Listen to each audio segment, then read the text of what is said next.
दोस्तों ज़ेरियुन राहा और शाहज़ैन का पीछा कर रहा होता है। तभी राहा का उसी रास्ते से गुजर होता है जहां राहा की माँ अपनी जिंदगी गुजारा करती थी। तभी राहा को अपनी माँ की याद आ जाती है। वो शाहज़ैन को बोलती है, शाहज़ैन यहाँ पे गाड़ी रोको। तभी वहाँ पर शाहज़ैन की गाड़ी रुक जाती है। राहा गाड़ी से उतरती है और अपनी माँ की यादों में शेल्टर रूम के पास जाने लगती है। तभी ज़ेरियुन ये सब कुछ देखकर राहा का पीछा कर रहा होता है। राहा जैसे ही अंदर आती है उसे अपनी माँ का सदमा बर्दाश्त नहीं हो रहा होता। उसी वक्त वहाँ पर राहा की तबीयत खराब हो जाती है। राहा बेहोश हो जाती है। तभी ज़ेरियुन दरवाजे पे खड़ा राहा का इंतजार कर रहा होता है। उसी वक्त नौकरानी आती है और ज़ेरियुन को बोलती है, क्या वो बीवी आपके साथ आई हैं? वो बेहोश हो गई हैं। जिसकी वजह से ज़ेरियुन दौड़ा चला आता है। वो राहा को उठाता है और उसे अपने साथ लेकर चला जाता है। दूसरी तरफ शाहज़ैन बेहद परेशान हो जाता है। वो राहा का इंतजार करके थक चुका होता है। तभी शाहज़ैन भी अपनी गाड़ी से उतरता है। वो नौकरानी से पूछता है, यहाँ पे एक लड़की आई थी राहा, वो कहाँ गई? तभी नौकरानी शाहज़ैन को सारी हकीकत बता देती है। शाहज़ैन परेशान हो जाता है। उसे कुछ भी समझ नहीं आ रहा होता। शाहज़ैन परेशानी की हालत में राहा के घर की तरफ निकल पड़ता है। घर पर अदील और अरमान राहा का इंतजार कर रहे होते हैं। वहाँ पर अरमान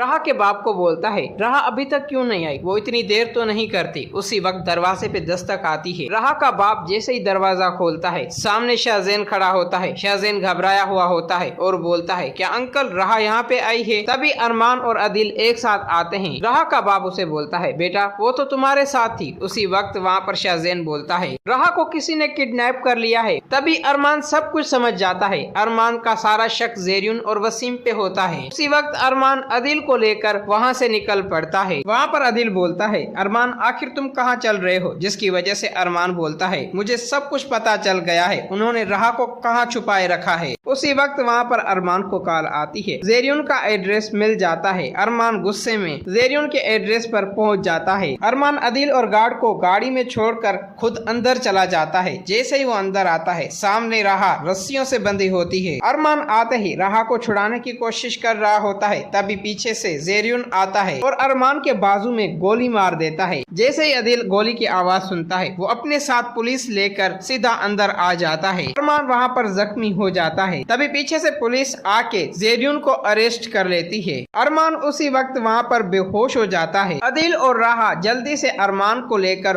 हॉस्पिटल चले जाते हैं। हॉस्पिटल में अदील और राहा बेहद परेशान हो जाते हैं। तभी ज़ैनब भी और आसिया बतुल एक साथ आ जाते हैं। ज़ैनब आते ही राहा को बोलती है, राहा तुम क्या अभी तक अरमान से खफा हो? क्या तुम उसे माफ नहीं करोगी? तभी राहा वहाँ पर खामोश रहती है। उसी वक्त ज़ैनब भी आखिर सारे सबूत आसिया के अदील और राहा को बता देती है। जैसे ही अदील ये लफ्ज सुनता है वो गुस्से में आसिया के पास आता है। आसिया को थप्पड़ मारता है और बोलता है, मैं तुम्हें अभी और इसी वक्त तलाक देता हूँ। आसिया को तलाक हो जाती है। वहाँ पर डॉक्टर आता है और आते ही डॉक्टर बोलता है, अदील साहब यहाँ पे राहा कौन है? तभी राहा बोलती है, मैं राहा हूँ। वहाँ पर डॉक्टर बोलता है, आपसे अरमान मिलना चाहते हैं। उसी वक्त राहा अरमान के पास आती है। राहा आते ही अरमान का हाथ पकड़ती है और उसे बोलती है, अरमान मैंने तुझे माफ किया। ये बात सुनते हुए वहाँ पर अरमान मुस्कुरा रहा होता है और राहा को बोलता है, राहा मैं भी यही चाहता हूँ, तुम सब कुछ भुलाकर बस मेरी हो जाओ। ये बात सुनते हुए वहाँ पर राहा